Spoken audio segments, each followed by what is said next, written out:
When I was in ninth grade, I hardly practiced. Not because I didn't want to, but because the balance between my academics and music were way off. I thought that it would be impressive to sign up for every single music class under the sun, so that's exactly what I did. I signed up for band, honors band, orchestra, choir, jazz band, marching band, and the musical. And on top of that, I dumped a bunch of different honors classes. And this left me extremely burnt out and not any better at oboe. Flash forward to 12th grade, where this was completely switched. I had enough practice time and my academics were balanced accordingly. In order to get to this stage, however, there were a lot of things that I changed, and to be honest, I am so grateful that I did. Hello and welcome to the Confident Musicianing Podcast.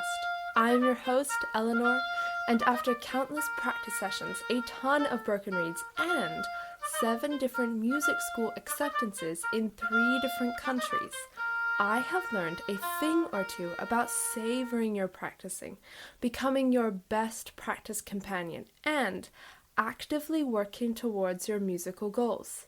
And I want to share this with you, because I want you to become your best musical self. Are you with me on this? Let's get started.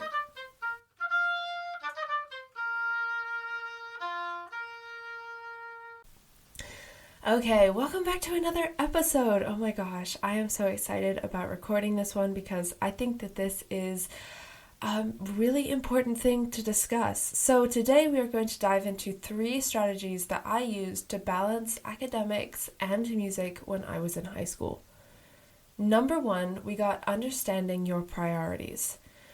If you want to study music, that is a priority. If you want to study something else after school or high school, that is a priority. If you want to study abroad or maybe in your home country, that's a priority. If you want to study at a university compared to maybe a more specialized music school or academy, that is also a priority. And also, your priorities are not going to be the same as other people's priorities. That is important to remember. So I challenge you to grab a pen, grab a pencil, grab some paper, and jot down what your priorities are, whether that is studying in your home country, studying abroad, what you're going to study, what type of school that you're thinking about studying, and it's also okay to not have everything down. Like, you don't have to know everything. For me, at least, I didn't know for sure which country I wanted to study in until about 2 weeks before I made my decision. So it is absolutely okay if you have questions about something, are not sure about something, or maybe just have no idea about something yet. That is absolutely fine. But try to grab a pen or a pencil and some paper and just jot down what you already know, because this is going to help you when you pick your classes. Now, this leads into number 2 really, really well. Number 2 is picking classes accordingly. After you've thought about those priorities, pick classes that will match with that. For instance, if you are planning on going to a specialized music school, that will look different in your class schedule than if you're going to do a double major in music and biology at university. Obviously, if you're going to do music and biology, those biology classes are going to be more important than if you just do music. Also, in terms of choosing music classes, those are important to choose, but make sure that you choose music classes that will fit you. For instance, I did way too many music classes in 9th grade, considering what I wanted to do. I wanted to play oboe, but at school, I was singing in the choir, playing viola in the orchestra, playing guitar in the jazz band, and playing vibraphone in the marching band. I played oboe in the honors band and the regular band, but that was wasting a lot of my time, especially since I wanted to just do oboe after high school. And then during the pandemic, all of a sudden, everything shut down. And this was the end of my 9th grade year. Everything shut down. All of a sudden, all the rehearsals, all the practices were just done. And I had time.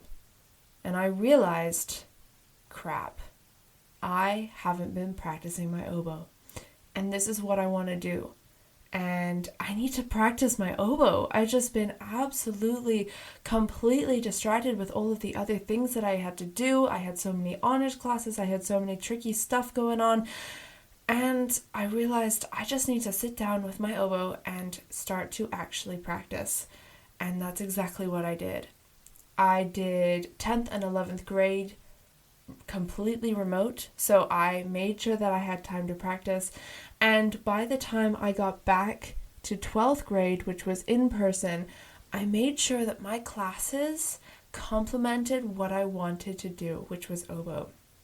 For instance, I made sure the music classes that I took were about oboe. Now, don't get me wrong, you can you can sing in the choir if you don't want to just do classes that have to do with your instrument. If you want to, experiment and maybe do something else, that's fine. But my issue was that I was doing way too much all at once, and it was extremely hindering what I wanted to do, which was oboe.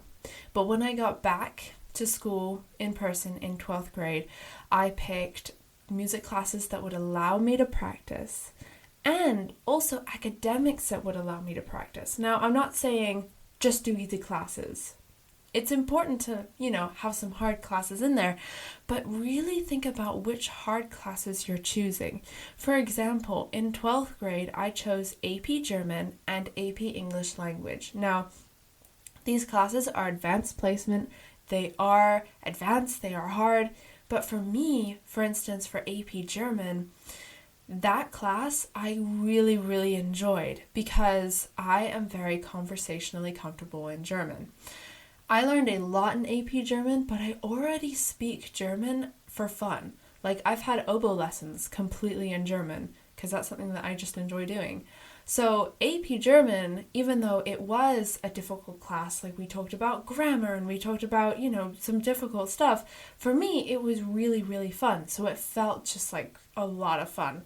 Also with AP English, right?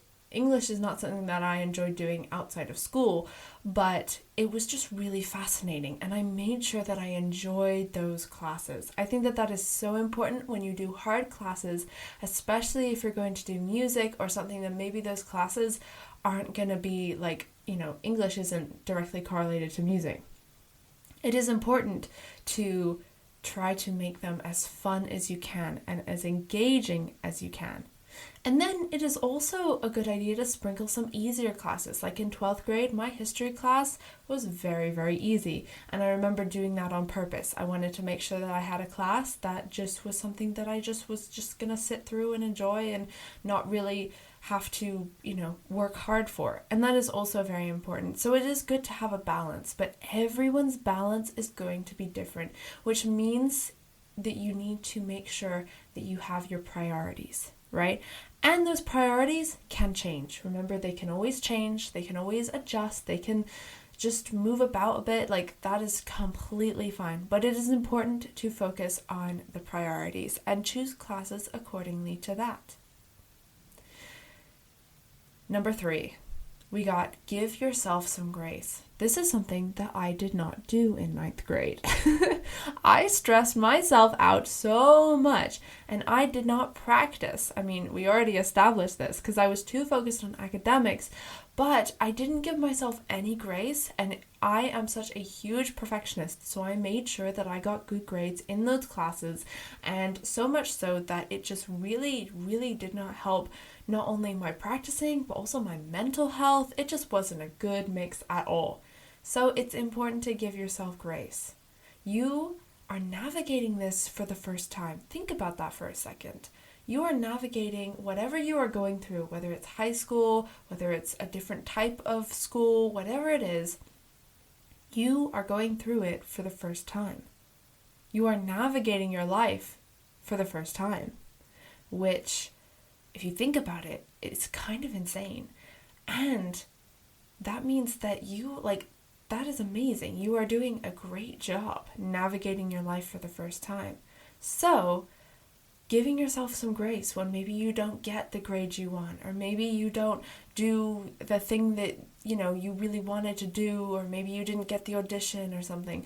That is okay, because you're just navigating through this whole thing for the first time, and that's fine.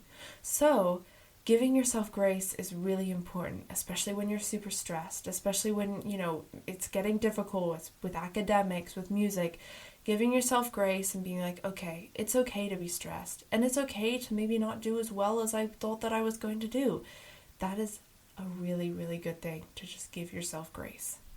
Okay, so let's do a recap real quick. Number 1, we got understand those priorities, whether it's music, whether it's something else, whether it's studying abroad or in your home country, whether it's a university or maybe a music school or academy. Those are all priorities, and it's really important to understand what you want. And remember, you don't have to know everything, and they can definitely change. Number 2, we got pick classes accordingly. Whether that's your music classes or just your academics, make sure that they align with your priorities. If you want to study music after school and that's really all you want to do, then jam-packing classes that won't make it so that you can practice is maybe not the best idea. So make sure that you have those classes in alignment with your priorities. And the last one, give yourself some grace.